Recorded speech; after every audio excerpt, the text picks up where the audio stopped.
Cette nouvelle interdiction imposée par les talibans à ces entreprises va plonger davantage les femmes dans la pauvreté et l'isolement, affirment les militants des droits des femmes et des organismes de surveillance indépendants.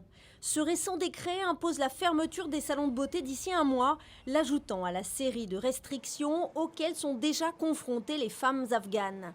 Les talibans interdisent également aux femmes d'accéder à l'enseignement secondaire, à l'emploi et aux espaces publics. Banu Amiri, propriétaire d'un salon à Kaboul, craint que les moyens de subsistance de sa famille n'en pâtissent si cette interdiction est mise en œuvre. Elle a choisi un nombre d'emprunts pour se protéger. Si je perds ma source de revenus du salon de beauté, je ne pourrai pas payer l'éducation de mes enfants et mes enfants resteront sans instruction. Quand je ne pourrai pas travailler, je ne pourrai pas payer le loyer de la maison. Il y a plus de 12 000 salons de beauté pour femmes en Afghanistan et plus de 3 000 d'entre eux se trouvent à Kaboul, selon la Chambre afghane de commerce et d'investissement. L'interdiction remet en question la promesse des talibans de permettre aux femmes de participer au secteur privé. La seule façon pour les femmes de gagner de l'argent était de travailler dans le secteur privé.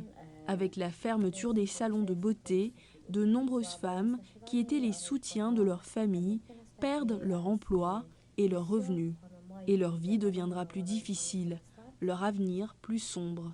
Heather Barr, directrice associée de la division des droits des femmes à Human Rights Watch, craint que l'interdiction n'entraîne une mise à l'écart importante des Afghans.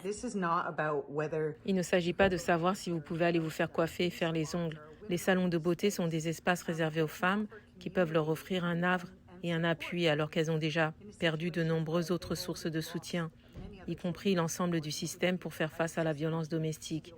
Donc c'est en fait une perte dévastatrice pour les femmes en général. Banu Amiri et d'autres femmes veulent que les talibans reconsidèrent leur décision. Notre demande est qu'ils réglementent les salons de beauté, mais pas qu'ils les ferment complètement. Ils ne devraient pas nous priver de notre gagne-pain. L'ONU a appelé les talibans à retirer l'interdiction car elle aura un impact négatif sur l'économie et contredit le soutien déclaré à l'entrepreneuriat féminin.